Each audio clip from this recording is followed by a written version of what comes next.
Halo, selamat siang kepada para partisipan webinar sesi terakhir untuk Future City Webinar. Dan saya senang sekali karena hari ini kita akan bicara mengenai komponen yang sangat mencirikan Smart City. Saya ingat saya pernah berdiskusi dengan beberapa tim penggagas Smart City di Indonesia, dan saya sampaikan apa sih sebenarnya ciri dari Smart City, dan mereka sampaikan ada dua. Satu adalah mengenai bahwa di kota tersebut ada automated car atau driverless car, artinya ada mobil yang tidak ada drivernya, tidak ada pengemudinya. Yang kedua adalah, dan menurut saya yang kedua ini adalah poin yang sangat penting untuk kita berdiskusi hari ini, yaitu adanya kemampuan untuk para warga memprediksi perjalanan mereka. Nah, ini nanti kita akan bahas juga. Dan ada dua orang yang sangat-sangat mumpuni di bidangnya dan akan berbicara mengenai safe mobility dan juga bagaimana protokol-protokol COVID-19 yang sekarang sedang diterapkan di banyak negara dan juga secara khusus di kota-kota besar, itu diterapkan di konsep safe mobility di Jakarta. Oke, saya menyapa dulu untuk semua yang sudah hadir. Ada beberapa kawan-kawan yang sudah ikutan dari webinar pertama kali di minggu lalu, dan juga ada kawan-kawan diaspora di Washington DC dan beberapa tempat lainnya. Selamat datang. Terima kasih atas atensinya. Kita akan mulai perbincangan kita dengan paparan dari Mbak Nuzulul Khairunisa. Saya akan menjelaskan atau membacakan profil beliau sehingga kita bisa lebih kenal nih. Nuzulul Khairunisa. Nuzulul Khairunisa adalah seorang data analis di Jakarta Smart City. Beliau merupakan lulusan sarjana matematika Universitas Diponegoro. Di Jakarta Smart City saat ini beliau sedang mengolah dan menganalisis data terkait mobilitas dan transportasi DKI Jakarta, seperti data WAZE, data bike sharing, data Transjakarta, dan Mikrotrans. Selain itu juga data aduan masyarakat, data banjir, dan data-data lainnya sebagai bahan untuk pertimbangan dalam hal evaluasi kebijakan dan pengambilan sebuah keputusan. Baik, selamat datang Mbak Ulul. Sudah siap untuk paparannya? Iya, Mbak Tilma. Ya, silakan. Oke.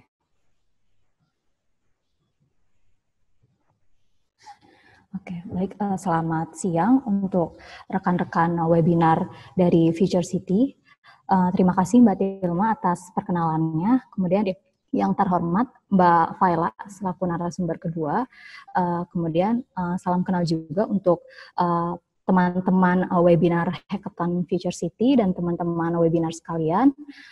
Terima kasih atas kesempatan yang telah diberikan. Mungkin pada kesempatan kali ini saya akan menjelaskan sedikit tentang salah satu indikator dari Smart City, yaitu Smart Mobility, dengan topik Safe Mobility Based on Physical Distancing Protocol. Kemudian mungkin bisa next. Ya, ini merupakan Jakarta Smart City Framework atau landasan dari Jakarta Smart City untuk melakukan berbagai inovasi yang dilakukan seperti itu. Jadi Jakarta Smart City Framework itu terdiri dari 4 principles, 6 outcomes, 3 values, 5 co-creators, dan 7 indicators. Nah, untuk terkait dengan webinar kali ini, yaitu salah satu indikator dari Smart City, yaitu Smart Mobility, di mana indikator-indikator lain mungkin beberapa dari teman webinar sudah mendengarkan atau memahami terkait dari indikator-indikator lain. Nah, harapannya mungkin dari webinar ini bagi peserta Hackathon Future City bisa menambah ide atau menambah wawasan terkait inovasi-inovasi yang akan di-apply atau di-submit pada Hackathon Future City ini. Kemudian untuk, mungkin aku mau jelasin tentang prinsipalnya. Ada 4 prinsipal dari Jakarta Smart City, yaitu ada mobile first, system data driven, digital experience, dan smart collaboration. Mungkin pada kesempatan kali ini ya kan kita sedang Jakarta Smart City bersama Kota Berlin itu mengadakan Future City Hackathon. Jadi mungkin terkait dengan smart collaboration. Jadi Jakarta Smart City itu sangat open dengan kolaborasi berbagai pihak, entah itu dengan akademisi, dengan startup, dengan perusahaan swasta dan lain sebagainya. Kemudian mungkin bisa next.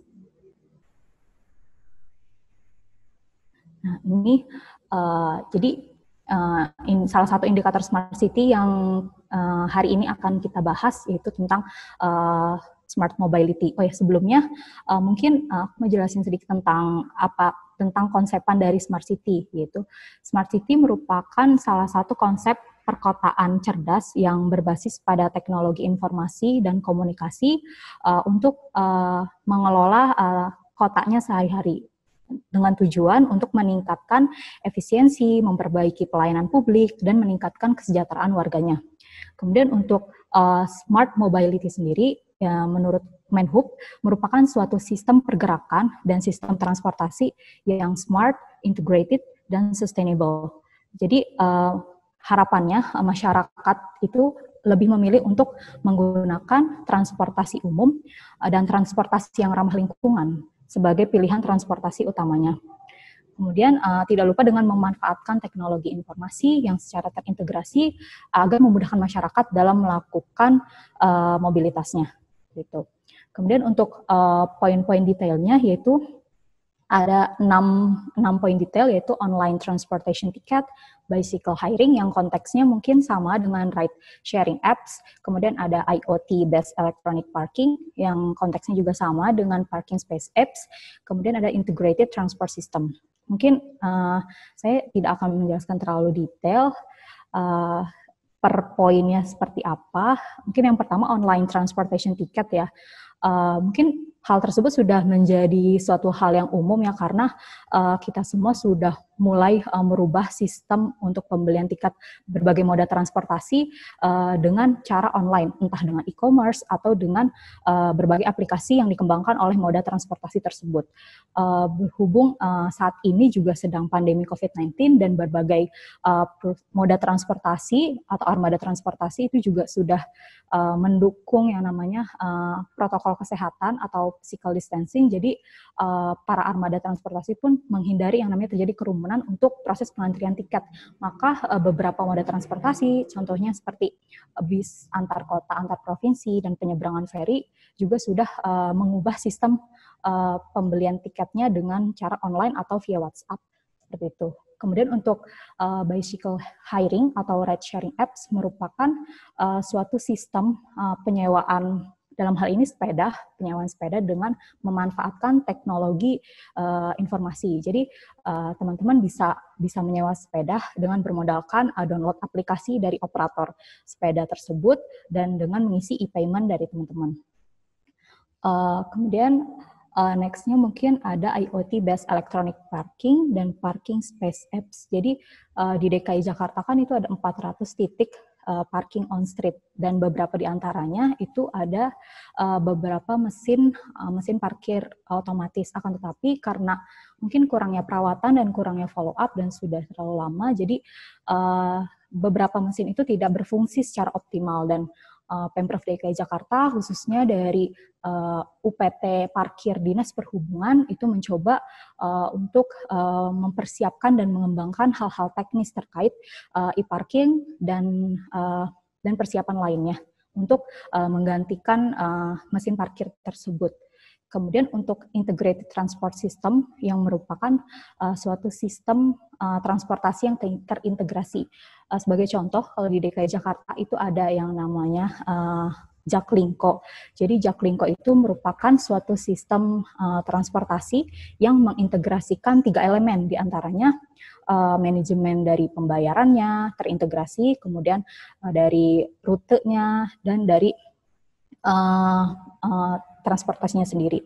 Seperti itu. Dan untuk Jaklingko sendiri itu armada-armada yang bergabung, diantaranya BRT Transjakarta, Mikrotrans, Metrotrans, Minitrans, dan kedepannya akan bergabung juga, akan terintegrasi juga MRT, LRT, dan KRL. Jadi sebagai informasi mungkin bagi teman-teman yang belum tahu tentang Jaklingko itu seperti apa. Jadi teman-teman bisa melakukan satu kali perjalanan selama 3 jam itu dengan hanya membayar Rp5.000 dengan menggunakan satu kartu, yaitu kartu Jaklingko di armada-armada yang telah terintegrasi dengan Jaklingko.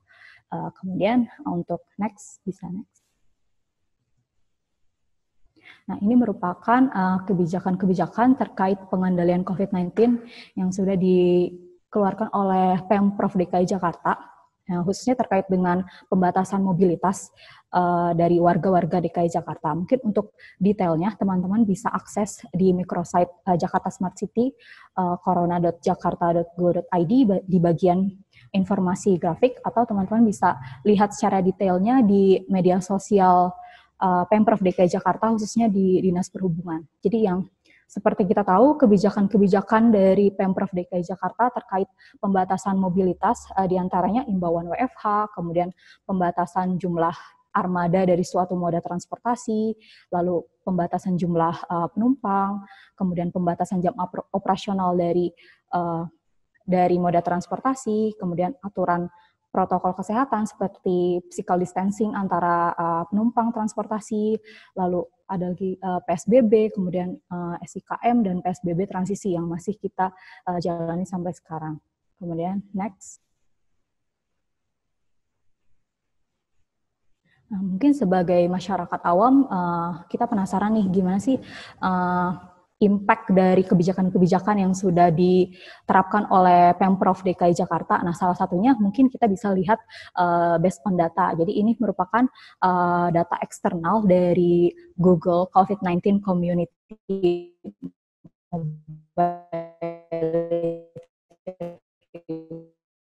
Reports, dan dari seperti yang kita tahu PSBB itu berlaku saat tanggal 10 PSBB di DKI Jakarta khususnya ya, berlaku pada tanggal 10 April sampai 4 Juni. 10 April sampai 4 Juni, dan bisa kita lihat di beberapa sektor tertentu, yaitu sektor stasiun, transportasi umum, tempat kerja, kemudian toko bahan makanan dan apotik, tempat rekreasi, taman, dan aktivitas seperti berkendara, berjalan, itu di range saat PSBB transisi menunjukkan tren yang negatif atau menunjukkan presentasi yang negatif. Hal tersebut memberikan arti bahwa hampir keseluruhan mungkin ya beberapa masyarakat DKI Jakarta itu mematuhi kebijakan-kebijakan yang berlaku oleh Pemprov. Nah, seperti kita ketahui, Pemprov bahkan pemerintah pusat juga mendorong warga Indonesia ataupun warga DKI Jakarta untuk tetap stay in home atau tetap di rumah aja. Kita memindahkan segala aktivitas di rumah seperti belajar, sekolah, dan bekerja, dan sebagainya. Nah, terlihat dari persentase orang untuk di rumah aja pada data Google Mobility itu menunjukkan persentase yang positif, seperti itu. Mungkin next.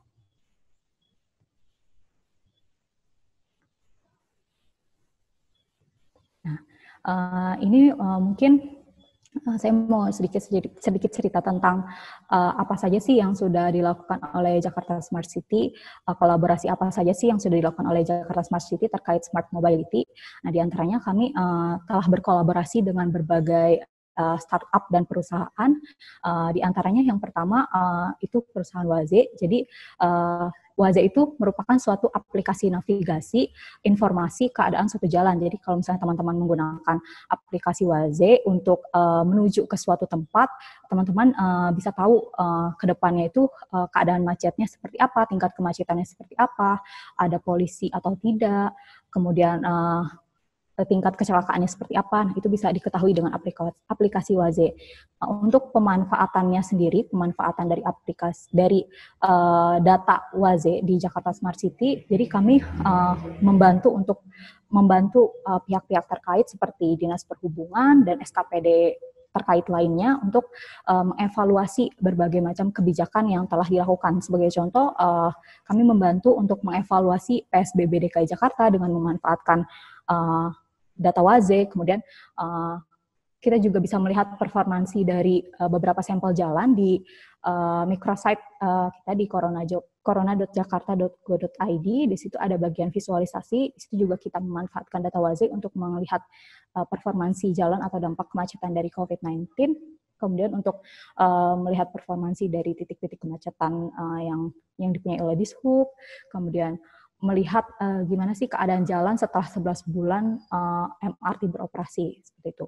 Kemudian next-nya itu ada, kita juga sudah berkolaborasi dengan pihak Goes. Jadi Goes ini merupakan salah satu operator bike sharing yang ada di Jakarta. Jadi baru 3 Juli 2020 kemarin mereka melakukan uji coba, dan Jakarta Smart City mempunyai akses terhadap API database-nya.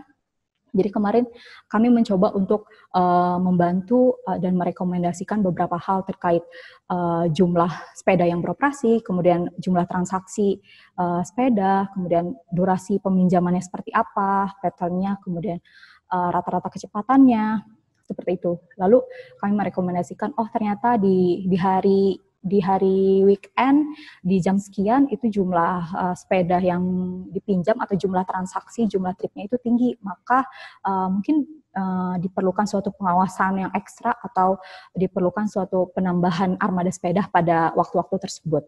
Seperti itu bentuk pemanfaatannya. Mungkin bisa next.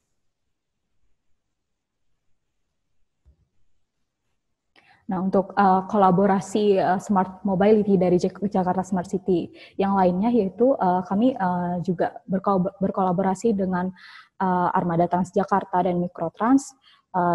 Kami punya akses terhadap data GPS tracking dan data tap in tap out. Untuk pemanfaatannya sendiri, kami membuat dashboard Transjakarta, kemudian dashboard Mikrotransnya untuk melihat performansi dari kecepatan jalannya, seperti kecepatan masing-masing koridornya seperti apa, kemudian Mikrotrans yang beroperasi itu armadanya jumlahnya berapa, seperti itu.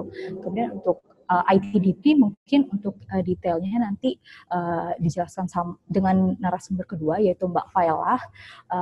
Mungkin saya akan menjelaskan sedikit tentang bentuk kolaborasi apa saja yang sudah dilakukan oleh Jakarta Smart City. Di antaranya kami mensupport data terkait rekomendasi pergerakan mobilitas saat COVID-19 di DKI Jakarta. Jadi kami mensupport data rata-rata kecepatan atau performansi dari jalan-jalan yang dilalui oleh jalur sepeda, seperti itu. Kemudian kami juga melihat pattern atau text analysis terkait laporan-laporan warga terkait keyword sepeda, parkir, jalan, dan sebagainya. Kemudian saat HBKB kemarin, 21 Juni 2020, kami juga membantu ITDP dan Dishub untuk mengevaluasi berapa sih jumlah orang dan jumlah pesepeda perkiraannya rata-ratanya pada hari tersebut untuk mengevaluasi apakah akan diadakan kembali HBKB tersebut.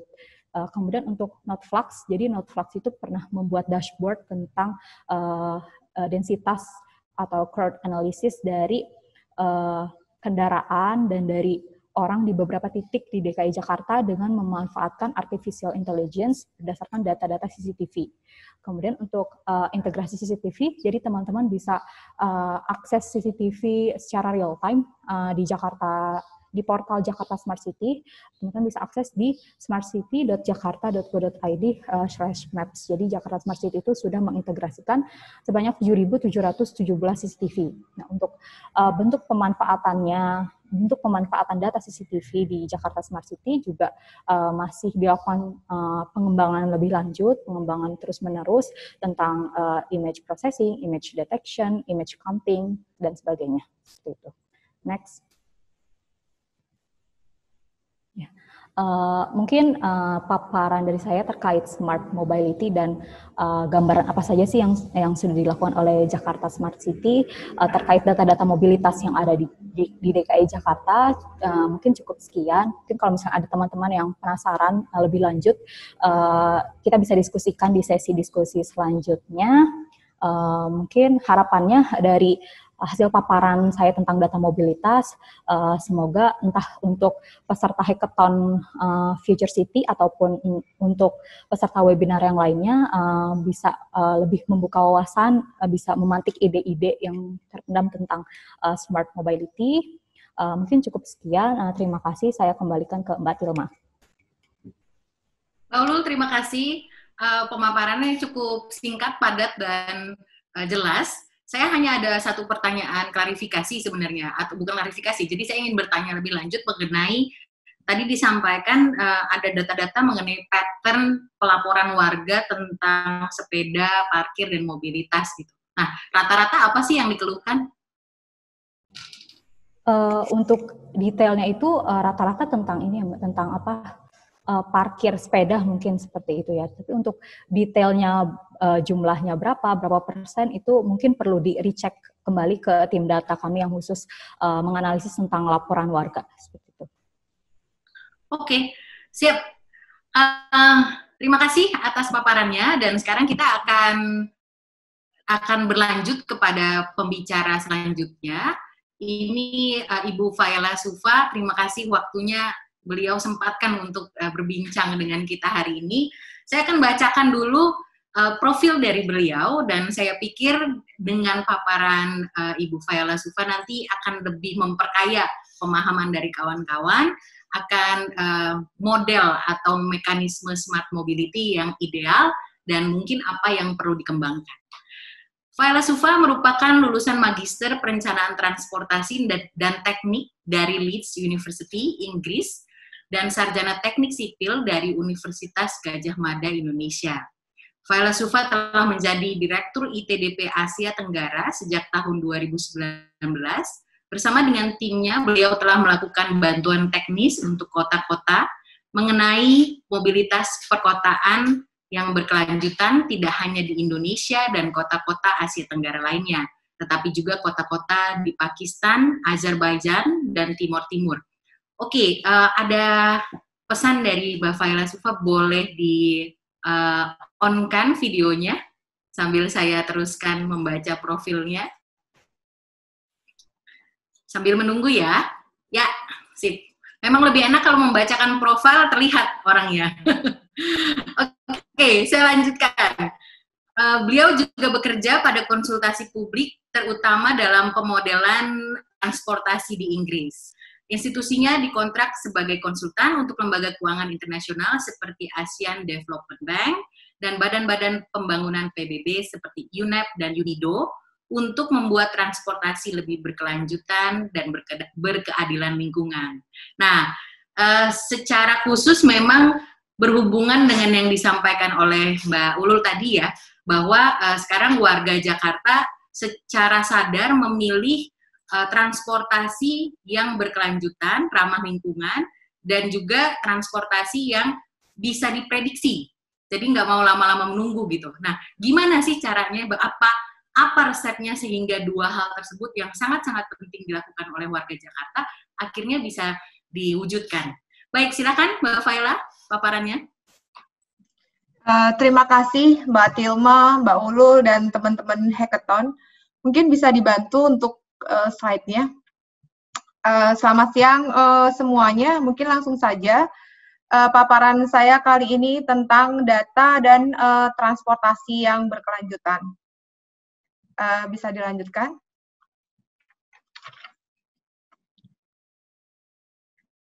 Ya, jadi di saat pandemik ini, jadi kita ada rekomendasi dari WHO, World Health Organization, untuk 3C yang perlu dihindari, yaitu crowded places, close contact settings, dan confined and enclosed spaces.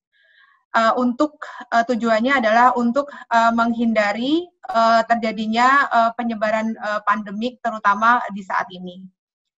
Next. Jadi yang pertama harus kita lakukan adalah avoid, jadi menghindari perjalanan yang tidak perlu. Seperti sekarang sudah dilakukan kebijakan work from home, juga ada pembatasan operasional untuk usaha non-esensial. Kemudian yang kedua adalah membatasi interaksi fisik dan verbal jika harus melakukan perjalanan. Seperti kita tahu adanya pembatasan kapasitas dari kendaraan pribadi maupun kendaraan umum dan juga daring. Kita juga bisa merasakan bahwa di moda-moda angkutan umum seperti Transjakarta dan juga MRT sekarang ini kapasitasnya itu dibatasi hanya maksimum 70%-nya. Kemudian ada himbauan menggunakan masker, malah ini kewajiban sih sebenarnya di ruang publik. kemudian juga tidak berbicara di transportasi publik untuk menghindari penularan. Bisa dilanjutkan. Mitigasi yang kedua adalah shift. Seperti kita tahu bahwa kapasitas angkutan umum itu dibatasin, jadi ada pengurangan kapasitas, maka harus ada moda alternatif yang bisa mendukung dari pengurangan kapasitas tadi. Jadi pergeseran pemilihan moda itu kami rekomendasikan kepada sepeda. Kenapa? Karena sepeda sebagai moda transportasi individual yang inklusif dan berkelanjutan. Ini juga sudah dilakukan juga di beberapa kota di dunia, karena seperti kita tahu bahwa pada saat pandemi, di mana semua orang itu diharuskan untuk di rumah, itu cuaca di udara atau udara di Jakarta itu sangat bersih, jadi kita bisa melihat langit biru lagi di Jakarta. Dan kita tidak mau balik lagi nanti kalau semua orang menggunakan kendaraan pribadi, polusi udara di Jakarta balik lagi. Makanya kita rekomendasikan untuk menggunakan transportasi yang juga sehat dan juga ramah lingkungan, yang ini sebenarnya sudah diadopt oleh kota-kota besar di dunia yang lainnya. Mungkin lanjut. Yang ketiga adalah improve. Jadi kita juga harus mengimprove moda transportasi umum, di mana transportasi umum kita berikan prioritas kepada pekerja esensial, kemudian juga dilakukan protokol kesehatan di transportasi umum tersebut, kemudian mungkin ada sterilisasi busway sehingga waktunya bisa punctual, dan juga ada integrasi jadwal dan real-time information. Dan yang kedua, kita harus mengimprove fasilitas pejalan kaki dan ruang publik. Seperti kita tahu, di saat pandemik ini, kita diharuskan melakukan physical distancing. Maka fasilitas pejalan kaki yang lebar itu juga sangat diperlukan. Dan juga ada safe open street, karena dengan stay aja di rumah, itu juga membuat mental kita itu dan mungkin kesehatan kita juga kurang baik, makanya perlu disediakan open street yang juga aman bagi semuanya. Dan yang kami bicarakan tadi, untuk bisa memfasilitasi moda sepeda tadi, kita harus meningkatkan fasilitas untuk pesepeda, seperti menyediakan pop-up bike lane yang sudah dilakukan di sepanjang Sudirman Tamrin, kemudian juga ada bicycle sharing, kemudian juga ada yang tadi sudah diterangkan oleh Mbak Ulul, kemudian juga adanya fasilitas parkir sepeda yang bisa kita lihat dan nikmatin juga di sepanjang di dekat stasiun MRT, dan juga ada bike on board. Yang terakhir adalah demand management. Tentu kita tidak mau Jakarta balik lagi menjadi macet dengan polusi udara. Makanya kebijakan parkir itu sangat diperlukan, dengan adanya mungkin kenaikan tarif parkir atau mungkin ada pembatasan parkir, dan juga adanya employment based trip reductions. Jadi selain itu mungkin nanti ke depannya ada penerapan jalan berbayar elektronik yang sekarang sedang dikaji oleh Pemprov DKI. Lanjut. Kemudian apa sih sebenarnya data dan hubungannya dengan transportasi yang berkelanjutan? Sebenarnya data itu sangat penting, terutama bagi city leaders untuk menyusun kebijakan. Jadi dari data tersebut diharapkan bahwa kebijakannya tepat sasaran. Kemudian buat kami sendiri, planner dan designers, itu data sangat penting sekali untuk rencana dan rancangan desain teknis. Kemudian untuk warga, itu bisa meningkatkan user experience, dan juga mungkin data bisa digunakan sebagai media advokasi juga. Karena data itu bisa berbicara dengan sendirinya. Next.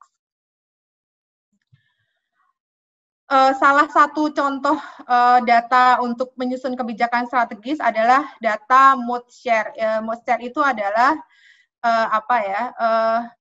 berapa jumlah orang yang menggunakan kendaraan pribadi, berapa jumlah orang yang menggunakan angkutan umum, kemudian berapa jumlah orang yang bermobilitas menggunakan taksi, atau berapa jumlah orang yang bermobilitas menggunakan sepeda.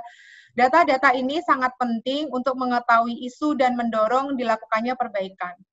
Kemudian kita juga bisa menentukan target yang realistis juga. Contohnya mungkin orang yang sekarang menggunakan kendaraan pribadi itu di Jakarta sekitar 70% lebih atau 76%. Kemudian tiba-tiba mungkin tahun depan kita akan membuat orang di Jakarta sebagian besar menggunakan angkutan umum atau bersepeda. Tapi bagaimana caranya? Data yang optimis ini juga harus nanti dikaji. Kemudian yang terakhir adalah data bisa digunakan untuk menyusun strategi.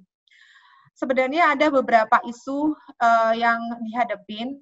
Jadi data modal sharing tadi, berapa orang yang menggunakan kendaraan pribadi, menggunakan angkutan umum, kemudian menggunakan taksi atau bersepeda atau berjalan kaki. Untuk skala kota atau daerah itu saat ini itu tidak dikumpulkan secara berkala atau per tahun. Jadi sulit untuk mengetahui progres dari kebijakan yang sudah dilakukan dahulunya. Kemudian pengumpulan data itu juga tidak dilakukan secara resmi oleh pemerintah. Jadi biasanya kami menemukan data dari beberapa sumber, sehingga sulit untuk melakukan baseline yang akurat. Kemudian kurangnya standarisasi data dan informasi mengenai metodologi pengumpulan dan pengolahan data. Kemudian transportasi tidak bermotor seperti berjalan kaki, bersepeda, itu jarang sekali ikut diperhitungkan. Padahal itu penting, padahal itu yang membuat transportasi lebih sustainable. Kemudian tidak adanya segmentasi terhadap data yang dipublikasikan. Kadang-kadang kita lupa bahwa jenis kelamin, kemudian kelompok usia, kemudian data disabilitas, dari income, itu tuh sangat penting untuk menentukan suatu kebijakan tertentu. Lanjut. Ini contohnya data kecelakaan lalu lintas di Jakarta, mungkin di Indonesia secara keseluruhan, jika dibandingkan dengan apa yang ada di negara lain di kota Denver.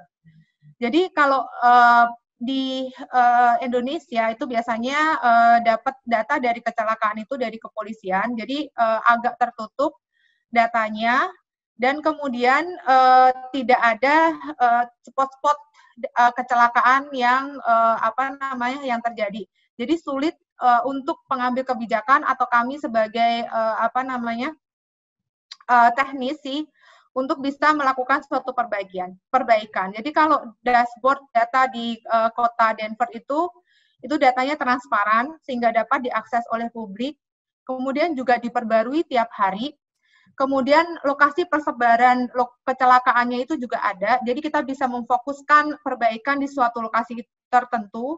Kemudian jumlah kecelakaan per periode waktu juga sangat akurat, dan moda transportasi yang digunakan oleh korban itu juga ada, sehingga kita bisa fokus kepada perbaikan moda tersebut, atau mungkin malah kita minta untuk shifting ke moda yang lainnya. Itu sayangnya yang tidak kita punyai sekarang ini. Lanjut. Kemudian contoh yang lainnya adalah seperti saya sampaikan tadi, bahwa indeks walkability atau people near transit atau PNT. Jadi PNT itu adalah presentase penduduk kota yang tinggal di radius 1 km dari titik angkutan umum massal. Contoh, kita mempunyai stasiun angkutan umum di Lebak Bulus gitu. Jadi berapa orang sih yang tinggal di Lebak Bulus itu yang bisa mengakses? Itu namanya people near transit. Kemudian data ini sekarang sudah kami gunakan. Transjakarta di tahun 2020 ini itu sebenarnya sudah sekitar 80% itu jangkauannya ke seluruh masyarakat Jakarta. Jadi 80% masyarakat di Jakarta itu sudah terjangkau oleh angkutan umum jika Transjakarta beroperasi dengan full, karena rutenya sangat banyak sekali. Dan hal-hal seperti ini juga bisa dilakukan untuk fasilitas kesehatan, jadi bisa direplikasikan. Jadi kita bisa juga mempunyai analisa people near health facilities, seperti yang juga dilakukan di Brazil. Jadi rekan kami dari ITDP Brazil melakukan perhitungan presentasi penduduk kota yang tidak dapat mengakses fasilitas kesehatan dengan 30 menit berjalan kaki. Ini saya kira sangat penting untuk juga dilakukan, terutama pada saat situasi pandemik ini. Next. Ya, jadi gunanya data sebenarnya tadi untuk meningkatkan user experience tadi, salah satunya. Jadi dengan peningkatan user experience, dan kita bisa memperoleh data yang terintegrasi, data mobility yang terintegrasi, sehingga perjalanan masyarakat itu bisa menjadi mulus. Jadi informasi perjalanan multimoda, termasuk sepeda dan berjalan kaki itu ada. Jadi kalau saya naik sepeda berapa lama, kalau saya jalan kaki dari suatu titik ke titik yang lain itu berapa lama, seperti itu. Kemudian akurasi jadwal transportasi publik. Sehingga biasanya sekarang ini bahkan di Transjakarta pun sudah dipasangi GPS. Jadi sebenarnya hal ini tidak sulit dilakukan. Kemudian informasi biaya perjalanan kendaraan pribadi seperti BBM, tol, parkir juga perlu ditampilkan untuk memberikan informasi yang seimbang. Jadi kalau saya naik angkutan umum itu berapa lama, kemudian kalau saya naik angkutan pribadi itu berapa lama, kemudian cost-nya berapa, itu juga datanya bisa ditampilkan. Next. Sehingga diharapkan jika masyarakat itu mempunyai data yang komprehensif, itu akan mempengaruhi keputusan perjalanan dan melalui real-time information. Sehingga jika kita mempunyai informasi tentang kepadatan lalu lintas, maka diharapkan kita bisa menyesuaikan waktu berangkat atau memilih moda lain, seperti mungkin kalau macet, kita bisa milih Transjakarta yang mempunyai jalur khusus atau MRT mungkin. Kemudian juga ada kepadatan titik transit. Karena saat ini sangat penting untuk adanya physical distancing. Sehingga kita mungkin bisa menggeser waktu berangkat atau mungkin lebih pagi atau lebih sore atau memilih ke titik transit yang lainnya. Dan juga kepadatan di dalam modanya sendiri. Sehingga kita bisa memilih mungkin bis yang lainnya atau gerbong yang lainnya atau memilih armada selanjutnya. Dan juga kepadatan tempat tujuan atau ketersediaan parkir. Sehingga kita bisa memilih moda lain atau mungkin jadi pertimbangan haruskah saya berangkat atau mungkin saya bekerja dari rumah. Lanjut. Ya. Kemudian juga data sangat penting untuk digunakan sebagai advokasi untuk meyakinkan baik pemerintah maupun masyarakat serta stakeholder lain dengan argumen berbasis data. Jadi data before and after assessment itu penting dilakukan. Namun sayangnya saat ini SOP proyek itu perbaikan infrastruktur itu belum memadai dari kebutuhan data ini. Contoh yang gampang sendiri adalah data pejalan kaki atau improvement yang kita lakukan di sepanjang trotoar di Sudirman Tamrin. Kita lihat kan trotoarnya sangat sudah sangat besar sekali. Tapi impact yang diberikan itu kita kurang, data impact yang diberikan itu kita tidak ada. Karena data sebelumnya bagaimana jumlah pejalan kaki sebelumnya, kemudian kenyamanan pejalan kaki sebelumnya, keamanan mungkin bagi wanita kalau berjalan di malam hari, atau bagi kaum difabilitas, itu belum diukur sebelumnya. Jadi tiba-tiba sudah ada saja. Jadi intervensi yang dilakukan itu tidak terukur. Sehingga mungkin ke depannya nanti data sebelum dan sesudah, jadi kayak jumlah kendaraan bermotor itu berapa sebelumnya, kemudian pejalan kaki, persepsi keamanan dan kenyamanan pejalan kaki, jumlah bisnis yang baru di situ, mungkin juga nilai guna lahan sebelum ada improvement dan sesudah ada improvement itu bisa dikolek dulu nanti sebelum nantinya, sehingga nanti kelihatan sekali bahwa suatu intervensi ini mempunyai impact yang sangat besar atau tidak. Lanjut. Jadi sebelum saya akhiri, mungkin rekomendasi dari kami adalah, jadi program pengumpulan data mobilitas secara rutin, baik harian, bulanan, maupun tahunan, dan standarisasi data itu sangat penting. Dan data resmi oleh pemerintah daerah itu sebaiknya dilakukan. Kemudian data sharing operator transportasi sebagai bagian dari perizinan operasional. Jadi sebelum diizinkan beroperasi seperti tadi Gowes contohnya, jadi mereka harus ada persyaratan untuk mau men-share data. Bukan karena kita mau pengen tahu aja, tapi karena kebijakan dengan disertai dengan data itu akan lebih targetnya akan lebih mengena. Kemudian open access yang diperbarui secara berkala, transparan dan akuntabel. Kemudian data transportasi tidak bermotor itu juga sangat penting, seperti data perjalanan kaki dan pesepeda. Dan segmentasi data untuk menunjukkan kebutuhan dan pola mobilitas kelompok rentan, itu biasanya kita lupakan. Kemudian automasi pengumpulan data, dan yang terakhir adalah pengumpulan data sebelum dan sesudah menjadi bagian dari standar pelaksanaan proyek infrastruktur maupun intervensi ruang publik lainnya. Next. Mungkin itu saja dari kami, Mbak Tilma. Nanti bisa dilanjutkan ke sesi diskusi. Terima kasih. Baik, terima kasih Mbak Faela. Saya ada belajar beberapa hal ini. Tadi disampaikan bahwa data-data mengenai ada perbedaan di Jakarta dengan di Denver ya. Nah, dan tadi saya lihat memang di Denver itu secara mapping kelihatan titik-titiknya gitu ya.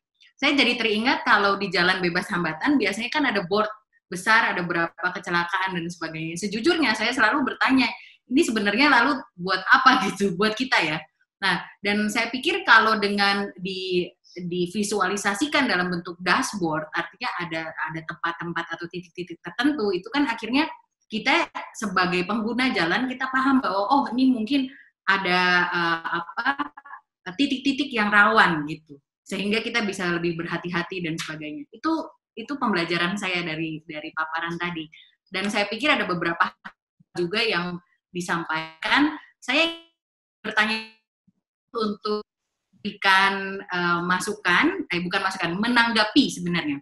Sebelum kita nanti akan mengambil beberapa pertanyaan-pertanyaan kepada partisipan yang sudah bertanya di kolom Q&A. Mbak Ulul, pendapat Anda mengenai paparan tadi dan rekomendasinya, silakan. Iya, terima kasih Mbak Tilma.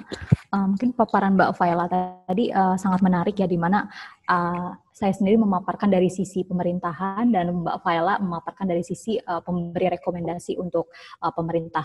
Mungkin menariknya dari sisi pemanfaatan atau mendorong pemerintah untuk memanfaatkan moda-moda transportasi yang ramah lingkungan dan berkelanjutan dan bertahan lama di berbagai macam krisis, khususnya saat ini kita sedang mengalami wabah pandemi COVID-19.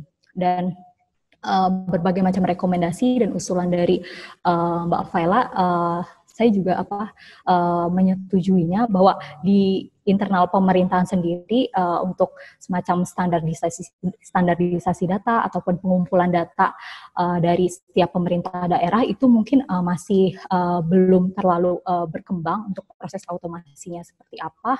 Mungkin menjadi rekomendasi yang sangat bagus ya untuk pemerintah sendiri untuk melakukan pengembangan atau untuk mengeluarkan suatu kebijakan-kebijakan berdasarkan data agar seperti yang Mbak Faela tadi sebutkan, target-target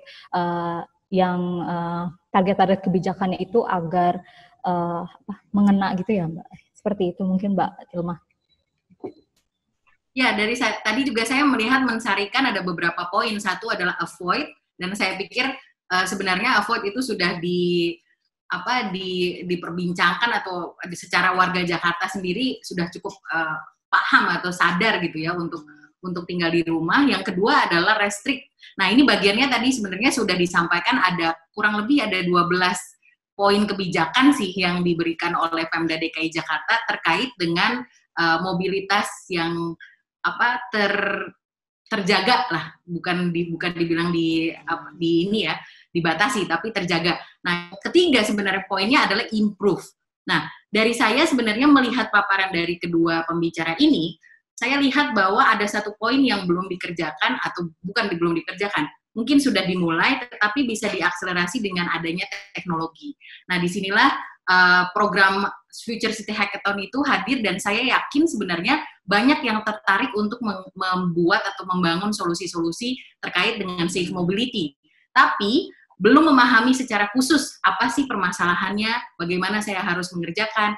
Termasuk seperti salah satu poin Mbak Faila menyampaikan bahwa ada data yang belum tercapture, seperti data-data pengguna bukan kendaraan bermotor, pejalan kaki, dan pesepeda. Nah, sebenarnya itu bisa dikaitkan dengan adanya 7.700 CCTV ya, Mbak Ulul, yang ada di Pemda DKI Jakarta begitu. Cuma memang harus ada konsep tadi yang disampaikan, otomasi data, dan bagaimana itu dianalisa sehingga menjadi sebuah kebijakan.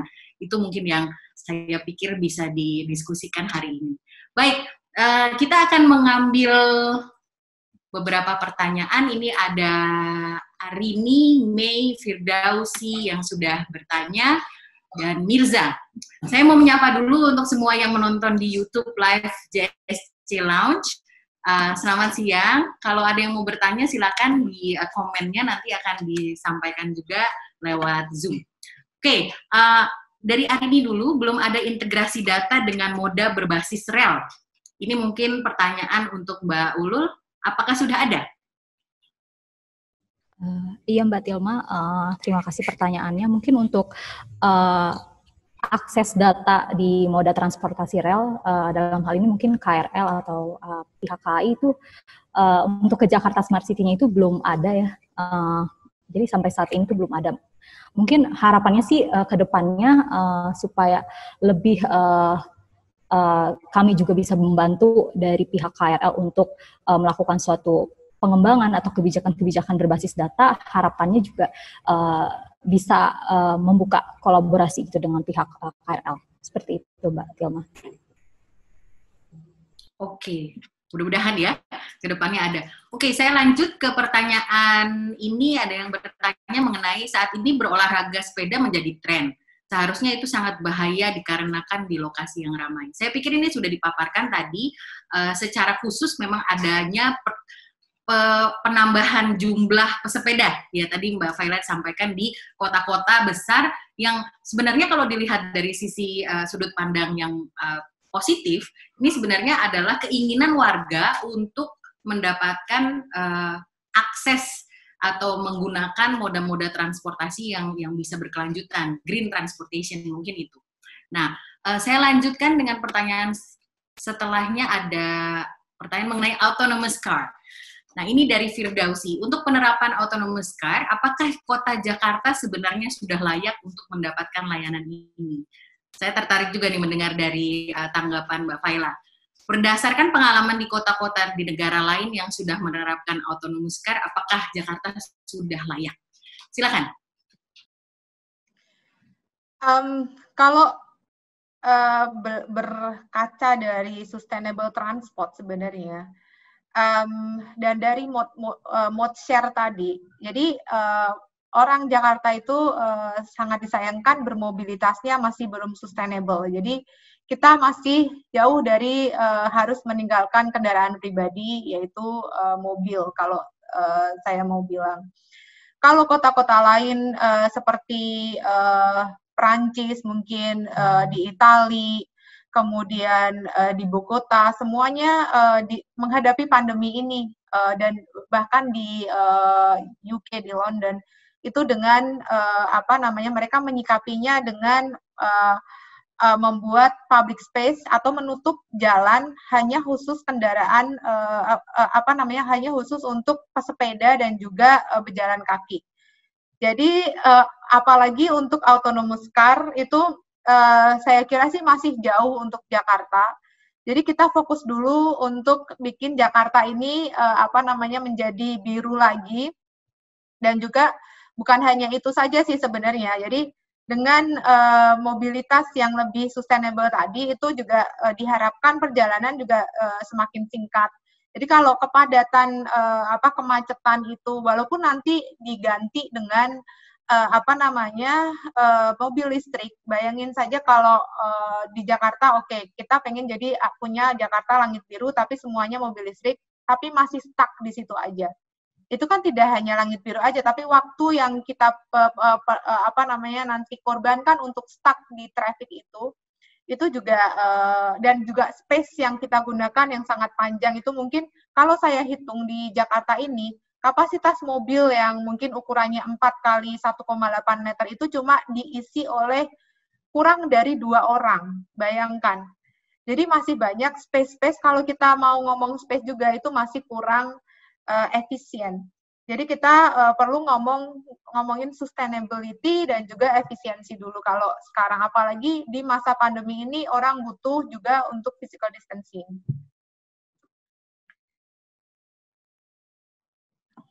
Baik, terima kasih. Masih jauh ya. Saya pikir memang kuncinya adalah efisiensi space atau ruang gitu ya. Baik, kita akan lanjut dari Pak Ahmad Fadil ya. Ini mengenai bagaimana pemerintah Jakarta mengatasi parkir. Tadi sebenarnya sudah disampaikan bahwa ada beberapa banyak juga tanggapan atau pelaporan warga mengenai parkir. Dan secara khusus disampaikan tadi oleh Mbak Ulul, banyak yang masih sekarang berada dalam tahap review, gitu, evaluasi mungkin begitu. Nanti saya akan tanyakan ke Mbak Ulul mengenai ini. Lalu yang kedua adalah ini mungkin untuk Mbak Faila. Blueprint seperti apa untuk Jakarta agar masyarakat atau warga nyaman berkendara? Karena saat ini masih ada beberapa jalan yang masih macet. Jika hujan masih ada beberapa genangan air. Ini masuk ke infrastruktur mungkin. Silakan untuk pertanyaan pertama mengenai parkir ada tanggapan Mbak Ulul, dan yang kedua mengenai blueprint yang seperti apa sebenarnya Mbak Faila yang cocok untuk Jakarta. Mbak Ulul silakan. Ya, terima kasih pertanyaannya. Untuk sistem parkir di DKI Jakarta, saya sudah baca artikelnya karena mungkin saya juga tidak terlalu mengetahui tentang konteksnya seperti apa, karena itu lebih ke arah Dinas Perhubungan UPT Parkir. Jadi saya membaca artikelnya bahwa sudah dilakukan berupa pengembangan dan persiapan teknis terkait e-parking menurut Kepala Bidang UPT dari Dinas Parkirnya. Seperti itu Mbak Tilma. Mungkin bisa saya bantu Mbak Tilma? Silakan. Setelah itu lanjut jawab di iya. Untuk kebijakan parkir sendiri sebenarnya sudah ada beberapa kebijakan parkir yang dilakukan oleh Pemprov DKI. Yang pertama adalah minimum maksimum to minimum parkir requirement. Jadi dulu maksimum to minimum parkir requirement. Dulu tuh parkir itu di suatu gedung itu bisa sebanyak-banyaknya. Kalau sekarang itu dibatasi dengan batas tertentu. Jadi maksimal itu segini. Jadi dia bisa juga tidak memenuhi kuota parkir tersebut. Itu sebenarnya berlaku di beberapa di area transit oriented development. Kemudian yang kedua juga adanya tarif parkir tinggi yang sekarang sedang dibahas di DPRD. Jadi memang untuk pengendalian penggunaan kendaraan pribadi itu sudah ada rencana dari Pemprov DKI sendiri untuk menaikkan tiket parking. Jadi kita boleh, kalau di luar negeri kan kita boleh punya mobil tapi parkir kita akan berpikir 2 kali. Makanya tadi ongkos parkir itu juga harus dijadikan komponen data juga untuk biaya perjalanan seseorang. Karena kan kalau sekarang kan ongkos parkir itu it's nothing kayak gitu. Kemudian juga seperti yang Mbak Ulu tadi bilang, ada memang usaha dari Pemprov DKI untuk elektronifikasi parkir sehingga bisa lebih otomatis, dan juga pengurangan kapasitas parkir di ruas-ruas jalan tertentu, terutama ruas-ruas jalan yang memang sudah tersedia fasilitas angkutan umum. Jadi memang sudah ada inisiatif dari Pemprov DKI untuk melakukan manajemen parkir tersebut. Kemudian untuk kenyamanan berkendara kendaraan pribadi, banyak jalan yang berlubang pada saat hujan itu. Mungkin ini kapasitasnya Dinas Bina Marga. Jadi data-data seperti ini itu bisa juga dilaporkan ke JSC yang nantinya bisa langsung ditindaklanjuti oleh Dinas Bina Marga secara cepat. Jadi mungkin ini juga butuh bantuan dari masyarakat untuk mungkin ada jalan yang lubang, terus ada ada trotoar yang sudah jelek, itu bisa juga langsung dilaporkan ke JSC yang nanti JSC bisa menindaklanjuti ke SKPD terkait. Dilanjut dengan pertanyaan blueprint, Mbak Faela. Kira-kira blueprint seperti apa yang cocok untuk Jakarta gitu di masa depan? Mumpung kita bicara mengenai future city nih sekarang temanya. Ya, kalau blueprint perkotaan di Jakarta tuh sebenarnya kita pengen ngelihat bring people back to Jakarta sih. Jadi transit oriented development tadi. Jadi setiap perkembangan yang ada di Jakarta itu bisa dirasakan sebesar-besarnya oleh masyarakat Jakarta. Kalau sekarang ini kan generasi seperti saya itu sudah tidak bisa untuk bisa tinggal di Jakarta gitu. Saya harus beli tanah di Bekasi gitu atau di Tangerang gitu. Jadi karena tanah di Jakarta sudah mahal sekali. Jadi paling enggak middle class lah itu bisa tinggal di Jakarta. Jadi setiap mungkin nggak usah lah ada MRT, Transjakarta, mungkin nanti jalur sepeda. Setiap perbaikan mungkin satu trotoar aja itu bisa saya rasakan. Jadi mungkin kalau saya bisa tinggal di tengah kota di Jakarta, terus yang nantinya saya bisa jalan kaki untuk ke kantor saya, kemudian kalau saya harus ke rumah sakit atau mungkin belanja tinggal jalan kaki. Jadi tidak memerlukan lagi nantinya ke depannya kayak jalan tol atau mungkin transportasi umum massal dari luar kota ke dalam kota, karena semua orang itu dan semua fasilitas perbaikan itu difokuskan di dalam kota.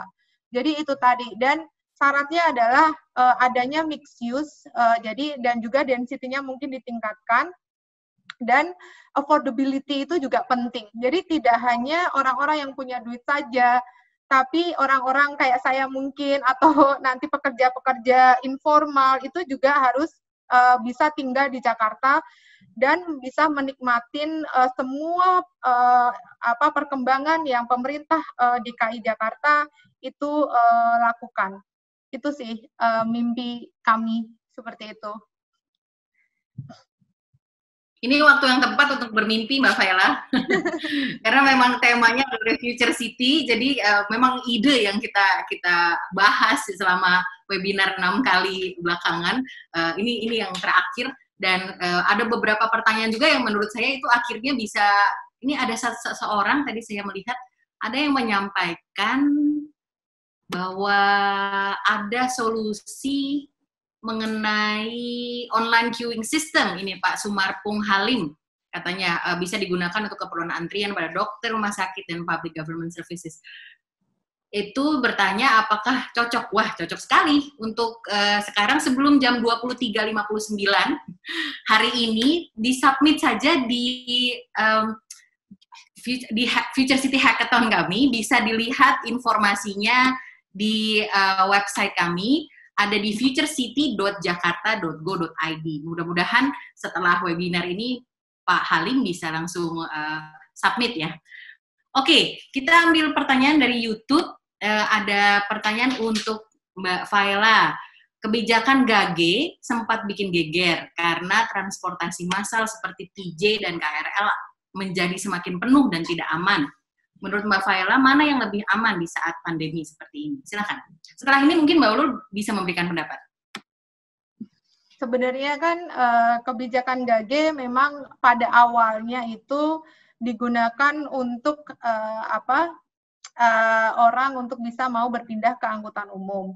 Sedangkan sekarang ada distrust tersendiri dari masyarakat dengan adanya pandemi itu, dan kita juga takut bahwa angkutan umum itu nantinya akan penuh.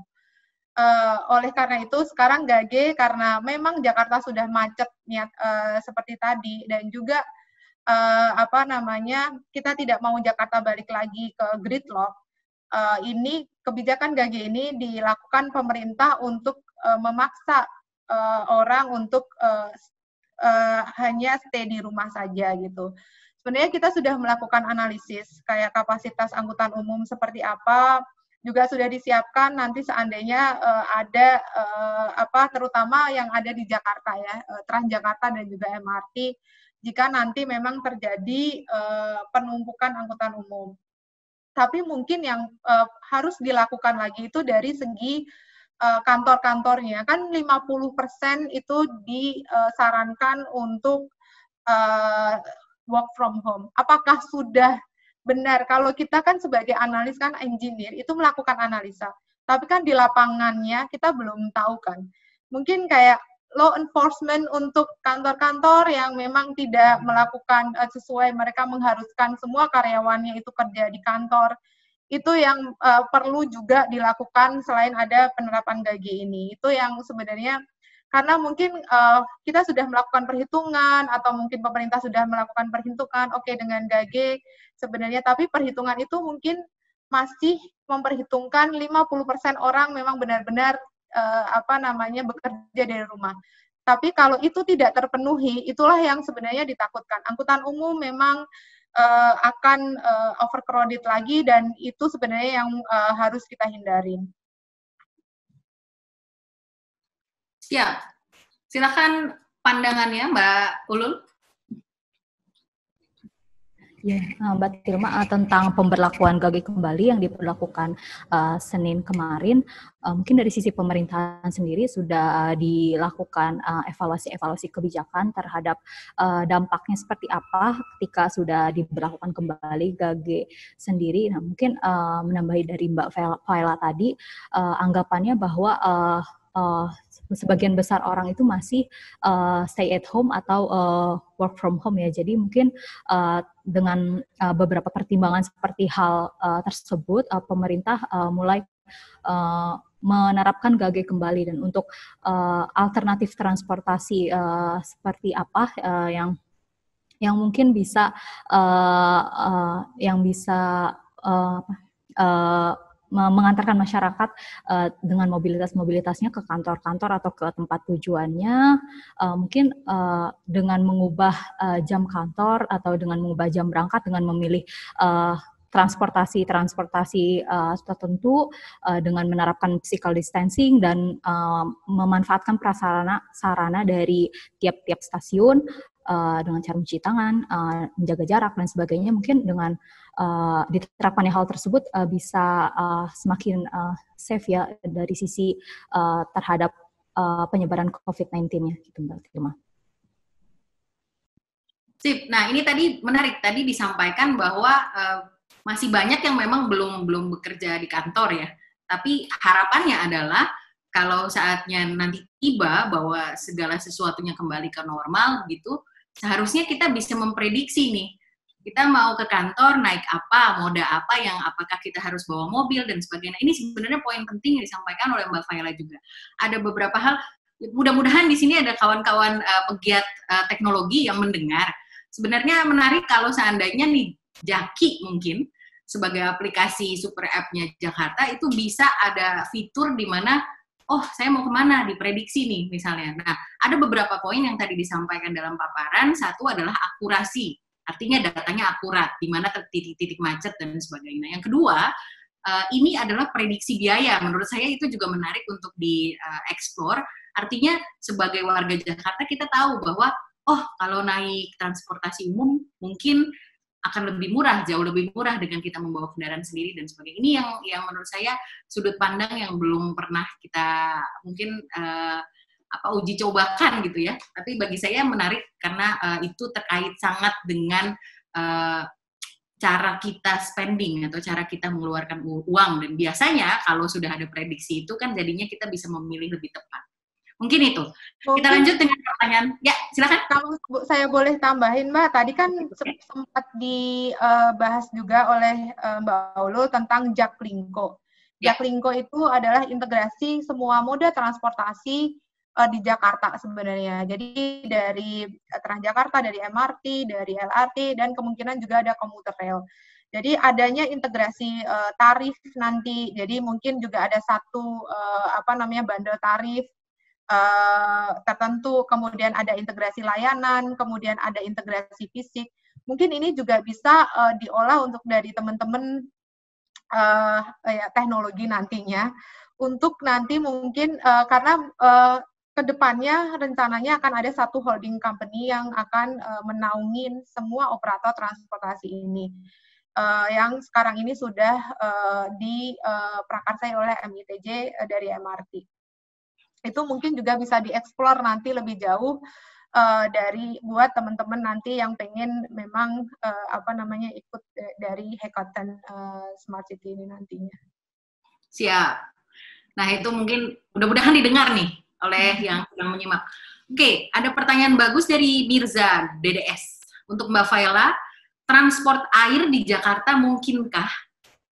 Itu pertanyaannya. Pertanyaannya sangat singkat, tapi panjang ya penjelasannya. Saya yakin sebenarnya beberapa tahun lalu sudah pernah dicoba ya. Kalau nggak salah ya, pernah diuji cobakan. Saya ingat sekali, karena ada pelebaran banjir Kanal Timur waktu itu. Lalu terus ada beberapa shelter gitu, tapi saya nggak tahu hasilnya bagaimana. Nah, itu untuk Mbak Faela, dan lanjut untuk Mbak Ibu Nuzulul dan Bu Faela, apakah ini dari Firdausi, apakah penerapan teknologi air shield bisa atau akan digunakan di transportasi publik di Jakarta? Mengingat COVID-19 bisa menyebar melalui udara dan ruangan tertutup riskan. Teknologi air shield sudah digunakan di beberapa maskapai penerbangan. Nah, ini sebenarnya mengenai airborne ya. Kalau airborne sih dari WHO menyatakan bahwa itu tidak airborne. Tetapi memang ada detik di mana si droplet itu turun ke tanah. Nah, pada saat menghilang dari udara. Nah, pada saat yang bersamaan kalau kita dekat, nah ini mungkin kalau disimak paparan Mbak Faela juga pada saat kita pada saat kita menggunakan transportasi umum itu disarankan untuk tidak ada kontak fisik dan kontak verbal. Nah itu, jadi mungkin pakai gesture aja gitu ya komunikasinya. Oke, mengenai transport air, Mbak Faela, menarik nih, silakan. Ini agak susah sih. Mungkin diskusi aja ya. Sebenarnya moda transportasi air itu memungkinkan. Jadi, tapi kan masalahnya debit air kan naik turun nih sekarang. Jadi tidak stabil. Itu jadi salah satu masalah. Dan masalah yang lainnya lagi sampah sih yang ada di Jakarta. Jadi memang menarik juga sih sebenarnya transportasi air. Bahkan malah di kota-kota besar itu biasanya, kalau kita kan di belakang sungai gitu kan biasanya, atau di depan sungai itu perumahan kumuh, atau sungai itu biasanya kita jadikan tembok belakang gitu. Tapi itu lain halnya dengan di kota-kota besar di dunia, itu biasanya malah kita facing water gitu. Jadi memang itu harus ide yang sangat menarik sebenarnya, memungkinkan saja. Tapi kita harus paham juga, kebetulan saya basicnya adalah road transport. Jadi mungkin kalau debit air itu juga perlu dipertimbangkan, dan juga mungkin juga tadi sih sampah itu juga perlu dibereskan.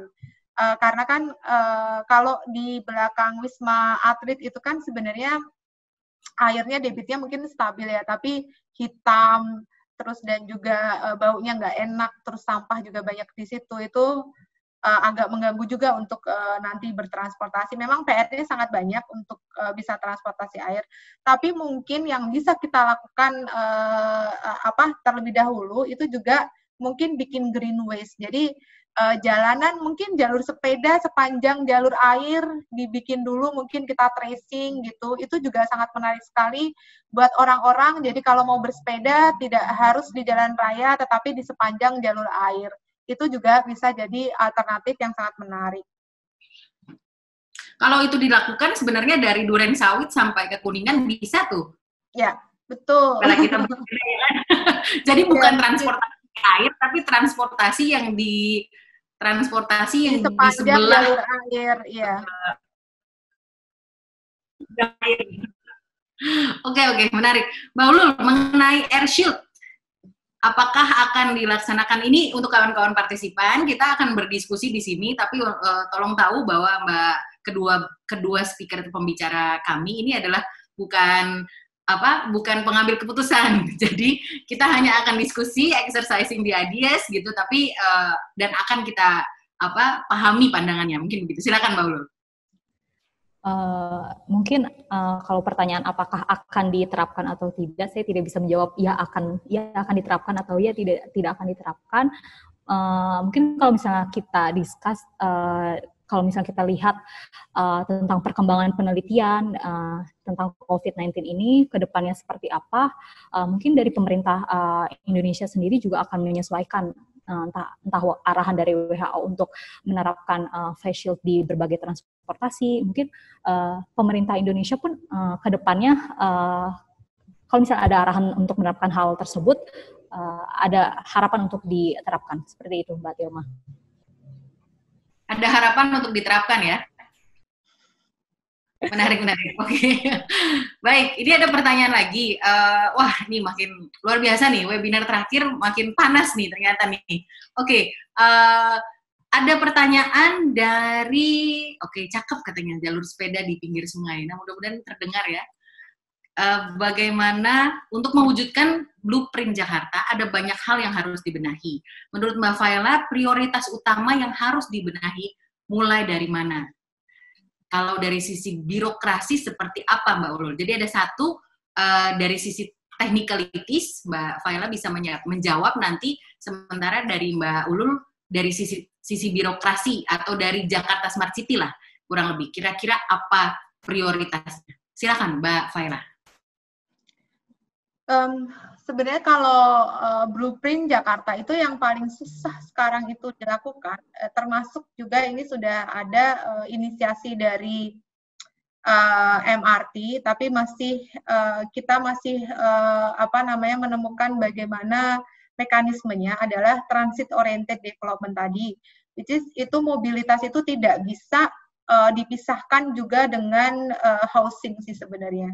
Jadi tadi bring people back to Jakarta. Jadi adanya affordable housing di tengah-tengah kota, atau mungkin itu yang sekarang jadi memang paling susah dilakukan, dan tapi kalau bisa berhasil. Jadi semua orang yang dulunya tinggal di Depok, di Bekasi, di Tangerang, itu kalau bisa kita jadiin satu di Jakarta. Kemudian jadi kan sudah tidak perlu lagi adanya jalan tol dari Bekasi ke Jakarta, sudah mungkin angkutan umum massal juga sudah tidak akan diperlukan lagi, karena kita bisa berjalan kaki ke tempat kita kerja, terutama orang yang memang bekerja di Jakarta. Kemudian juga yang affordable tadi. Jadi nggak hanya semua orang yang mampu, yang kaya aja. Jadi ada kebijakan pemerintah kepada developer tadi. Ini dari mobilitas ke developer ya, ke developer untuk selain membangun hunian yang memang mereka secara finansially menguntungkan, mereka juga punya kewajiban untuk membangun hunian juga yang affordable. Jadi orang-orang yang memang tidak bisa membeli properti itu secara market price itu bisa juga bisa bagaimanalah mekanismenya untuk juga bisa terwadahi itu. Jadi kalau bayangan saya sih, kalau kita semua bisa balik lagi ke Jakarta, tinggal di Jakarta, mungkin kita bayangkan kalau ada teman kantor saya, mungkin yang kayak dulu ibunya tinggal di Jakarta, dia udah agak minggir sedikit nih, ke Lebak Bulus, nanti anaknya minggir lagi ke mana namanya, ke Pamulang gitu, nanti minggir lagi, karena generasi ke generasi itu memang sudah sudah sangat susah untuk tinggal di Jakarta. Dan kalau memang semua orang itu nanti hidup di satellite area dan kerjanya di Jakarta, bayangkan berapa angkutan umum atau berapa jalan tol yang harus kita bangun gitu. Dan siapa yang akan menikmatin pembangunan yang sangat signifikan ini yang ada di Jakarta? Apartemen-apartemen kosong karena nggak ada yang nggak ada yang menempatin gitu, hanya investor saja. Atau mungkin kalau weekend Jakarta sangat kosong sekali, sedangkan di tempat-tempat yang lainnya itu sangat penuh gitu. Itu sih. Jadi kalau semua orang bisa tinggal di satu tempat dan pembangunan juga diprioritaskan di tempat tertentu itu, maka itu saya bilang akan lebih efisien. Siap. Kalau dari sisi, mungkin kalau saya bilang birokrasi itu agak kurang tepat ya, tapi dari sisi JSC deh, kira-kira prioritasnya apa? Silakan Mbak Ulul. Mbak Tilma, mohon maaf sebelumnya untuk konteks itu mungkin saya kurang terlalu mengerti ya, seperti itu Mbak. Jadi konteksnya begini, kalau tadi bicara blueprint sebenarnya, future city lah, konsep future city atau Jakarta di masa depan dalam konteks smart mobility itu apa prioritas, kan banyak sekali yang harus dikerjakan gitu, ada ya mulai dari data, bagaimana lalu data dikumpulkan sehingga dari satu tahun ke tahun lainnya itu ada komparasi atau ada perbandingan sehingga terlihat apakah memang intervensi itu berhasil atau tidak, misalnya dari sisi infrastruktur atau dari sisi kebijakan. Nah, dari sisi JSC, kalau dalam rangka mewujudkan smart mobility, kira-kira prioritasnya apa? Adakah prioritas tertentu gitu? Silakan. Mungkin untuk prioritas dari sisi Jakarta Smart City di bidang smart mobility-nya, mungkin dari sisi integrasi data dari masing-masing moda transportasi yang Mbak dengan cara kita tahu data atau kita bisa menganalisa data dari masing-masing moda transportasi, kita bisa membantu atau mengevaluasi bagaimana sih sebaiknya kebijakan-kebijakan ke depannya atau pengembangan dari moda transportasi tersebut. Mungkin seperti itu Mbak Tilma. Oke, artinya intermoda ya? Data-data intermoda. Oke, baik. Ini sebenarnya banyak juga yang didiskusikan tadi mengenai hal-hal tersebut ya. Oke, terima kasih. Ini ada banyak sekali yang bertanya, tapi sayang memang kita tidak punya waktu yang banyak. Dari saya, banyak sekali apresiasi untuk dua pembicara nih dari YouTube dan dari Zoom. Terima kasih ya yang terus menyimak dan selalu setia untuk di webinar. Saya ada beberapa informasi sebenarnya. Sekali lagi bahwa hari ini akan ditutup open call untuk hackathon dan akan ditutup di jam 23.59. Sekarang posisinya sudah ada sekitar 118 startup. Ini juga untuk kedua speakers yang ikut serta. Mungkin yang di bidang smart mobility, saya harap mudah-mudahan setelah webinar ini ada yang submit ide juga. Tapi untuk yang kemarin memang banyak smart ekonomi, banyak juga yang akhirnya mendaftar. Oke, nah terakhir saya akan bertanya kepada kedua belah pembicara. Kira-kira pandangan pribadi mengenai smart mobility, pribadi ya, kira-kira smart mobility artinya pergerakan kota itu seharusnya yang seperti apa? Singkat saja. Setelah itu saya akan tanyakan mengenai mengapa warga Jakarta atau kawan-kawan pegiat teknologi harus ikutan hackathon. Paling itu. Silakan Mbak Ulul dulu, konsep atau definisi smart mobility menurut Anda pribadi. Silakan. Ya, mungkin konsep smart mobility menurut saya pribadi, jadi bagaimana caranya pengguna-pengguna dari transportasi itu terprioritaskan, entah dari sisi kenyamanannya, sisi kecepatan menuju tujuannya, sisi keselamatannya. Nah, untuk perwujudan hal tersebut mungkin bisa dari sistem transportasinya sendiri. Bagaimana caranya sistem transportasi itu bebas hambatan, kemudian sistem pembayaran atau integrasinya itu lebih teratur atau termanajemen dari pihak-pihak pemerintah ataupun dari pihak moda transportasinya tersebut. Begitu Mbak Tilma. Baik, terima kasih. Sekarang giliran Mbak Faila, silakan. Kalau saya smart mobility mungkin pergerakan orang itu sesimpel mungkin ya. Jadi dia tidak dan atau seamless dan juga effortless kalau menurut saya. Jadi kalau sebisa mungkin dia mengakses suatu tempat dengan secepat mungkin dan juga effortnya yang sesedikit mungkin dengan entah itu berjalan kaki atau mungkin bersepeda menggunakan angkutan umum atau nanti automobile. Itu sih yang jadi pandangan saya. Tapi sesimpel mungkin, sedekat mungkin, atau malah tidak perlu bermobilitas.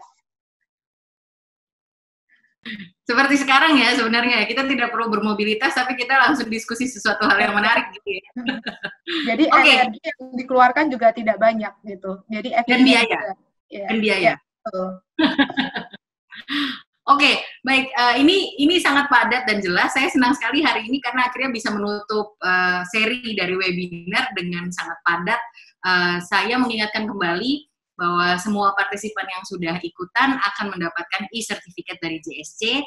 Tidak ada absensi, kita akan melihat dari nama-namanya, pastikan kami akan menaruh nama seperti pada saat registrasi dan juga pada saat login. Itu beberapa penjelasannya, dan juga saya mau sedikit rekap dari perjalanan kita dari webinar 1 sampai webinar 6. Ada beberapa pilar, ada 6 pilar, sebenarnya ada 7 pilar dari Jakarta Smart City, tapi kita membahas 6 pilar. Satu adalah Smart Governance. Dari sana kita belajar mengenai bahwa solusi-solusi perkotaan itu harus, ini sebenarnya disinggung juga di paparan Mbak Faila, harus sesuai dengan kebutuhan. Artinya tadi disampaikan mengenai security untuk wanita atau perempuan, lalu bagaimana untuk anak-anak. Itu dibahas di Smart Governance. Di Smart People memang juga ada potensi mengenai penggunaan virtual assistant, virtual health assistant, artinya call dokter lah gitu. Nah, yang ketiga mengenai smart living, kita bicara mengenai air, ketersediaan air, akses air. Dan lalu di smart environment kita bicara mengenai polusi udara. Sedikit tadi juga disampaikan bahwa penggunaan transportasi umum akan sangat-sangat besar dampaknya terhadap penanggulangan polusi udara di Jakarta. Lalu setelah smart environment kita ada smart ekonomi, bicara mengenai beberapa konsep-konsep ekonomi baru yang mungkin setelah pandemi ini bisa kita manfaatkan, termasuk salah satunya adalah circular economy. Gitu. Nah, yang terakhir ini memang adalah komponen penting dari smart city, yaitu smart mobility, gitu. Dan kita banyak bicara mengenai apa yang harusnya dikerjakan, lalu ada rekomendasi juga, termasuk juga beberapa ide-ide pemantik sehingga kawan-kawan pegiat teknologi bisa mempunyai beberapa inisiatif dan ide. Tadi sudah dipaparkan oleh Mbak Ulul, ada beberapa startup company, perusahaan rintisan yang sudah bekerja sama dengan Jakarta Smart City. Jadi kalau dari saya sebenarnya ini waktu yang sangat tepat untuk kawan-kawan bekerja sama dengan Jakarta Smart City, menguji cobakan solusi-solusi Anda sehingga memang bisa berkontribusi untuk warga Jakarta. Nah, kalau gitu saya mau tutup dengan pertanyaan sebenarnya ke Mbak Faila dan Mbak Ulul. Mungkin mulai dari Mbak Ulul ya, dari Jakarta Smart City sebagai host hackathon. Mengapa harus kawan-kawan pegiat teknologi yang sekarang menonton itu harus ikutan hackathon? Silakan. Iya, Mbak Tilma. Jadi untuk pertanyaannya mengapa teman-teman baik dari pegiat startup ataupun individu harus ikut atau mensubmit ide-idenya melalui hackathon, terutama terkait smart mobility. Jadi DKI Jakarta itu sangat open ya. Jadi untuk dan merupakan salah satu gambaran dari Indonesia karena merupakan ibu kota dari Indonesia. Jadi jika teman-teman mempunyai ide untuk Jakarta, terutama terkait smart mobility, itu juga ada harapan atau ada kemungkinan bisa diterapkan juga nanti secara luasnya atau secara kedepannya di Indonesia. Untuk itu mungkin mari teman-teman submit ide teman-teman, ide menarik teman-teman di hackathon Future City ini. Seperti itu Mbak Tilma. Siap, oke. Mbak Faila, silakan. Kebetulan ini temanya adalah Future City. So, ide atau harapan besar terhadap Jakarta dan mengapa kawan-kawan pegiat teknologi harus ikut hackathon ini. Silakan. Ya, sebenarnya agak mirip dengan Mbak Ulul tadi. Jadi ini saatnya kita berkontribusi. Jika kita bisa berkontribusi ke Jakarta, sebenarnya akan sangat mudah untuk mereplikasi ke seluruh Indonesia. Itu sudah kami buktikan dengan kayak Transjakarta, nanti mungkin jalur sepeda juga kalau teman-teman yang lainnya mengikuti ITDP. Jadi flagshipnya ITDP dulu adalah Transjakarta yang memang akhirnya direplikasi oleh kota-kota besar di Indonesia. Dan mungkin nanti jalur sepeda. Dan memang kalau nanti kita berikan solusi dengan permasalahan yang ada di Jakarta yang memang kompleks dan menarik ini, inilah saatnya kita berkontribusi sebenarnya tidak hanya di Jakarta, mungkin juga buat bangsa ini. Gitu sih.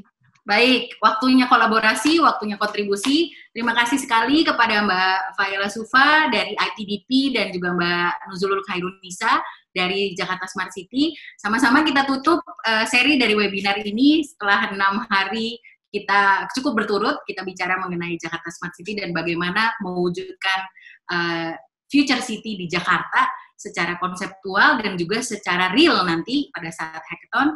Dan kita sama-sama buka hackathon setelah nanti ditutup open call-nya di jam 23.59, kita akan mulai semua proses. Mudah-mudahan kawan-kawan yang sudah submit bisa melihat namanya nanti di website begitu.